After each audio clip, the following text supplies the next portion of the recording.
என்னுடைய கமெண்ட் செக்ஷன்ல அதிகமான நபர்கள் எழுப்பிய ஒரு கேள்வி இது. திருவாரூர் காரைக்குடி வழித்தடத்தில் ஏதாவது அப்டேட் இருக்கிறதா?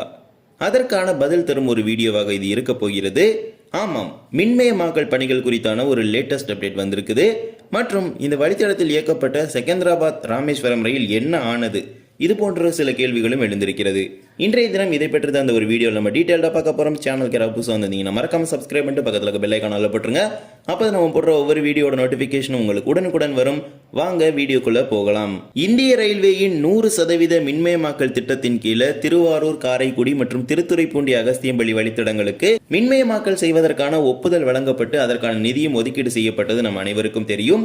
அதில் ஒரு பகுதியாக தற்போது திருத்துறைப்பூண்டி அகஸ்தியம்பள்ளி இடையே உள்ள 37 கிலோமீட்டர் தூரத்திற்கு மின்மயமாக்கல் பணிகளானது நடைபெற்று வருகிறது. தற்போது ஒரு சமூக ஊடகத்தில் ஒரு தகவலானது வெளியாகி இருக்கிறது. இந்த அகஸ்தியம்பள்ளி திருத்துறைப்பூண்டி இடைப்பட்டுள்ள பகுதியில் மின்மயமாக்கல் பணிகள் நடைபெற்று வருவதற்கான புகைப்படங்களானது தற்போது வெளியாகி இருக்கிறது. இது ஒரு முக்கியமான விஷயம்னு சொல்லலாம். இந்த ரூட்டை பொறுத்த வரைக்கும் கிராசிங் ஸ்டேஷன் எதுவுமே கிடையாது. திருத்துறைப்பூண்டி எடுத்தா அடுத்த கிராசிங் பார்த்தீங்கன்னா அகஸ்தியம்பள்ளி தான். 37 கிலோமீட்டர்ஸ்க்கு எந்த கிராசிங் ஸ்டேஷன்ஸுமே இல்லாமல் ஒரு டெடிகேட்டட் காரிடார் அந்த காரிடார் வந்து இருக்குது. ஸோ இதில் வந்து இப்போ ஃபேஸ் 1 இந்த ப்ராஜெக்ட் வந்து ஸ்டார்ட் பண்ணியிருக்காங்க. இப்போ வரைக்கும் திருவாரூர் காரைக்குடி வழித்தடத்தில் இந்த மின்மயமாக்கல் பணிகள் வந்து துவங்கப்படவில்லை. ஸோ நிறைய பேர் கேட்டிருந்தீங்க மின்மயமாக்கல் அப்டேட் போடுங்கன்னு. எந்த ஒர்க்குமே இப்போ வரைக்குமே ஸ்டார்ட் பண்ணல. இதில் அப்டேட் போடுற அளவுக்கு இப்போதைக்கு இந்த திருத்துறைப்பூண்டி அகஸ்தியம்பள்ளி வழித்தடத்தில் வந்து இந்த மின்மயமாக்கல் பணிகள் வந்து துவங்கி இருக்கிறாங்க.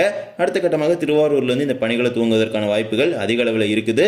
இதே போலவே காரைக்கால் பேரளம் வழித்தடம், அதாவது அகல ரயில் பாதையாக மாற்றும் வழித்தடத்தில் தற்போது மின்மயமாக்கல் பணிகள் நடைபெற்று வருகிறது. அதாவது அகல ரயில் பாதையுடன் கூடிய மின்மயமாக்கல் பணிகள் வந்து நடைபெற்று வருகிறது. தற்போது இந்த வழித்தடத்திலும் இந்த பணிகளானது நடைபெற்று வருகிறது. எலக்ட்ரிபிகேஷன் போல்ஸ் வைக்கிறதுக்கான குழிகளானது தோண்டப்பட்டு அதற்கு தேவையான கான்கிரீட் இது போன்ற பல்வேறு விஷயங்களும் செஞ்சுட்டு வராங்க. ஸோ அடுத்த கட்டமாக மின்மயமாக்கலுக்கான பணிகள், அதாவது போல்ஸ் அண்ட் வயரிங் இந்த மாதிரி விஷயங்கள் எல்லாமே பண்ணுவாங்க ஒன் பை ஒன்னா. ஸோ ரிமைனிங் திருவாரூர் காரைக்குடிக்கு எப்போ ஸ்டார்ட் பண்ண போகிறாங்க அப்படிங்கிறது ரயில்வேஸ்க்கு தான் தெரியும். அதே போலவே இந்த வழித்தடத்தில் ஏதாவது புதிய ரயில்கள் இயக்கப்படுமா அப்படிங்கிற பல்வேறு கேள்விகள் எழுந்து வருகிறது. அகல ரயில் பாதையாக மாற்றப்பட்டு சுமார் 6 வருடங்கள் ஆகிவிட்டது. இந்த வழித்தடத்தில் ஒரே ஒரு பேசஞ்சர் ரயில் தான் இயக்கப்பட்டு வருகிறது. அதற்கு மறுமார்க்கத்தில் ஒரு பேசஞ்சர் ரயில் இயக்குங்க அப்படின்னு கடந்த பல வருடங்களாகவே கோரிக்கையில் வைத்துட்டு வராங்க. இதில் கேட் கீப்பர் பிரச்சனை பார்த்தீங்கன்னா பல வருஷமாக நீடிச்சிட்டு இருந்துச்சு. அது கடந்த வருடத்துடன் அந்த பிரச்சனை நிறைவு பெற்றது. அந்த பிரச்சனை முடிந்த பிறகும் தற்போது வரை அந்த பேசஞ்சர் ரயிலானது மறுமார்க்கத்தில் இயக்கப்படாமல் இருக்கிறது. அது தொடர்பான கேள்விகளையும் ரயில்வே துறைக்கு எழுப்பும் பொழுது காரைக்குடி மயிலாடுதுறை இடையே எக்ஸ்பிரஸ் ரயில் இயக்குவதற்காக பரிந்துரை செய்திருப்பதாக கூறிக்கிட்டு வராங்க. கடந்த 2023 இதற்கான பரிந்துரைகள் வந்து ரயில்வே வாரியத்திற்கு சென்று வருகிறது. ஆனால் தற்போது வரை இந்த ரயிலானது இயக்கப்படவில்லை. இதற்கான ஒப்புதல் வழங்கப்படவில்லை. இப்போ திருவாரூர்லேருந்து ஒரு ட்ரெயின் காலையில் கிளம்புதுன்னா காரைக்குடியிலேருந்து இந்த ட்ரெயின் கிளம்புது. ரிட்டர்ன் பார்த்தீங்கன்னா காரைக்குடியிலேருந்து ஈவினிங் தான் ஒரு ட்ரெயின் கிளம்புது. அந்த ட்ரெயினும் டெய்லி கிடையாது, வீக்லி 6 days தான் ரன் ஆகிட்டு இருக்கு. அட்லீஸ்ட் அதை டெய்லி ஃப்ரீக்வன்சி மாற்றுங்கன்னு கேட்டால் அதற்கும் ரயில்வே போர்டு தான் பதில் சொல்லணும் அப்படின்னு சொல்லியிருக்கிறாங்க. இன்ஃபேக்ட் ட்ரெயின் சர்வீஸில் எந்த சேஞ்சஸ் பண்ணணும்னாலுமே அதுக்கு ரயில்வே போர்டோட அப்ரூவல் வந்து தேவைப்படுது. இப்போதைக்கு தற்போது லேட்டஸ்டாக நடந்த நாடாளுமன்ற உறுப்பினர்களுடனான பொது மேலாளர் சந்திப்பிலையும் இந்த பதில தான் தந்திருக்கிறாங்க. காரைக்குடி மயிலாடுதுறை இடையே மறுமார்க்கத்தில் எக்ஸ்பிரஸ் ரயில பரிந்துரை செய்திருப்பதாக வந்து ஒரு பதில வந்து கொடுத்துட்டு வராங்க. அந்த ட்ரெயின் பார்த்தீங்கன்னா காரைக்குடியிலிருந்து ஒரு 8 மணி இந்த ரேஞ்சில் கிளம்பி மயிலாடுதுறைக்கு மதியம் 12 மணிக்கு சென்று விட்டு மறுமார்க்கத்தில் மயிலாடுதுறையிலிருந்து மதியம் புறப்பட்டு மாலை நேரத்தில் காரைக்குடிக்கு வரும்படி அந்த ரயில் வந்து திட்டமிட்டு பரிந்துரை செய்திருந்தாங்க. அந்த பரிந்துரை தற்போது வரைக்குமே ரயில்வே வாரியத்திடம் இருக்கிறது. தற்போது வரை அந்த பரிந்துரைக்கு ஒப்புதல் கிடைத்தவாறு இல்லை. இதே போலவே செகந்திராபாத் ராமேஸ்வரம் ரயிலுக்கு என்ன ஆனது அப்படின்னு நிறைய பேர் கேட்குறீங்க. கடந்த 1.5 வருடத்திற்கு மேலாக இந்த வழித்தடத்தில் இயக்கப்பட்ட அந்த ரயிலானது திடீரென்று 2 வாரங்களுக்கு முன்னதாகவே நிறுத்தப்பட்டது. அதன் காரணத்தை தென்மத்திய ரயில்வே கூறவில்லை. ஒரே ரீசன், ஆபரேஷன் ரீசன் அப்படின்னு சொல்லி முடிச்சிட்டாங்க. ஆனால் அந்த ரயிலானது நிரந்தரமாக இந்த வழித்தடத்தில் இயக்குவதற்கு தான் தென்மத்திய ரயில்வே தற்போது வரை பரிந்துரை செய்து வருகிறது. இப்போ லேட்டஸ்டாக நடந்த அந்த நாடாளுமன்ற உறுப்பினர்கள் மீட்டிங் சொல்லியிருந்தோம்ல, அதில் பார்த்தீங்கன்னா 3 ட்ரெயின்ஸ் மொத்தமாக கொடுத்துருக்காங்க. ஒன்று திருவாரூர் டு காரைக்குடி பேசஞ்சர், ஒன்று காரைக்குடி டு மயிலாடுதுறை எக்ஸ்பிரஸ், 3வது பார்த்தீங்கன்னா Secunderabad to Rameswaram weekly express. So இப்போ வரைக்குமே ரெகுலராக அந்த ட்ரெயினை இந்த ரூட்டில் ஆப்ரேட் பண்ணுறதுக்கு தான் சதர்ன் ரயில்வே பிளான் பண்ணியிருக்காங்க. ஸோ ஸ்பெஷலை வந்து ஸ்டாப் பண்ணிட்டாங்க. ரெகுலர் வந்து எப்போ ரயில்வே போர்டு அப்ரூவல் கொடுக்குதோ ஸோ அப்போ அந்த ட்ரெயின் அகைன் ரீஸ்டோர் பண்ணுறதுக்கு ஹை சான்சஸ் இருக்குது. ஸோ ரெகுலராக பார்த்தீங்கன்னா இந்த ரூட்டில் தான் வரும். அண்ட் ஸ்பெஷல்லாம் திரும்பி வருமா அப்படிங்கிறது தற்போது வரைக்கும் தெரியல. ஏன்னா சம் ரூமர்ஸ் எல்லாமே போயிட்டு இருந்துச்சு. அதாவது அயோத்திக்கு வந்து அந்த பெட்டிகள் போயிடுச்சு அப்படின்னு சொல்லி. பட் அயோத்தி அந்த எராவே முடிஞ்சிருச்சு. பட் திரும்பி அகைன் அந்த ட்ரெயின் சர்வீஸ் வந்து ஸ்டார்ட் பண்ணவே இல்லை.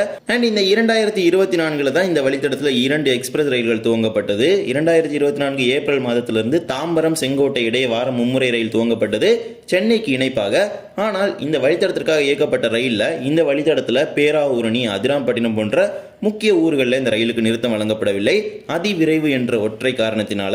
அதே போலவே எர்ணாகுளம் வேளாங்கண்ணி இடையே ஒரு வாரம் இருமுறை விரைவு ரயிலானதும் இதே 2024 அக்டோபர் மாதத்தில் தான் அறிமுகப்படுத்தப்பட்டது. இந்த 2 ரயில்களும் தற்போது இந்த வழித்தடத்தில் இயக்கப்பட்டு வருகிறது. எர்ணாகுளம் வேளாங்கண்ணி ரயிலுக்கு முத்துப்பேட்டை நிறுத்தம் வழங்க வேண்டும் என்ற கோரிக்கையும் இருந்து வருகிறது. இவ்வாறு நிறுத்தங்கள் தொடர்பான கோரிக்கைகளும் தொடர்ந்து வலுத்து கொண்டு தான் வருகிறது இந்த வழித்தடத்தில். பட் இப்போதைக்கு இந்த ரூட்ல ஏதாவது அப்டேட் இருக்கான்னு கேட்டிங்கன்னா எந்த விதமான அப்டேட்டுமே இந்த ரூட்டில் கிடையாது. எந்த விதமான புதிய ரயில்களாகட்டும், நிறுத்தங்களாகட்டும், இது தொடர்பான எந்த விதமான அப்டேட்டுமே திருச்சிராப்பள்ளி டிவிஷன்லேருந்து கிடையாது.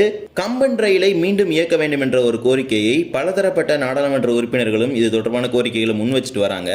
பட் இதுக்கு ரயில்வே கொடுக்குற ஒரே பதில் என்னன்னு பார்த்தீங்கன்னா, தாம்பரம் செங்கோட்டை இடையே புதிய ரயில் இயக்குவதாக பதில் கூறியிருக்கிறாங்க. அந்த ரயில் வாரத்தில் 3 நாட்களுக்கு தான் இயக்கப்பட்டு வருகிறது. இன்கேஸ் அதை டெய்லி இயக்கினா கூட பரவாயில்ல, வாரத்தில் 3 நாட்களுக்கு தான் சிலம்பு எக்ஸ்பிரஸ் இயங்காத நாட்களில் இயங்கி வருகிறது. அதன் பதில் தான் தற்போது வரைக்கும் கூறிட்டு வராங்க. கம்பன் எக்ஸ்பிரஸ் ரயிலை மீண்டும் இயக்குவதற்கான எந்த விதமான நடவடிக்கையும் எடுக்கப்பட்டதாக தற்போது வரை தெரியவில்லை. கடந்த 2020 தொடர்பான ஒரு நடவடிக்கை எடுக்கப்பட்டது. அதாவது தாம்பரம் காரைக்குடி இடையே புதிய ரயிலை இயக்குவதற்கு பரிந்துரை செய்தாங்க. பட் அதோட காணாமல் போயிருச்சு. இப்போ வரைக்குமே அகைன் கம்பன் எக்ஸ்பிரஸ் எப்போ வரப்போகுது அப்படிங்கிறது ரயில்வேஸ்க்கு மட்டும்தான் தெரியும். ஸோ நிறைய பேர் கேட்டீங்க இந்த ரூட்டில் என்ன அப்டேட்னு. எந்த அப்டேட்டுமே இந்த ரூட்டில் கிடையாது. இப்போதைக்கு இருக்கிற ஒரே ஒரு அப்டேட்னா அந்த திருத்துறைப்பூண்டி அகஸ்தியம்பள்ளி மின்மயமாக்கல் பணிகள் மட்டும்தான். ஸோ இந்த ஒரு வீடியோவில் தான் இந்த வீடியோ பிடிச்சிருந்தா மறக்காம like and share and subscribe பண்ணிட்டு பக்கத்தில் இருக்க பெல் ஐக்கான் நல்லா போட்டுருங்க. அப்போ நம்ம போடுற ஒவ்வொரு வீடியோட நோட்டிஃபிகேஷன் உங்களுக்கு உடனுக்குடன் வரும். இன்னொரு வீடியோ சந்திக்கலாம். தேங்க்ஸ் ஃபார் வாட்சிங்.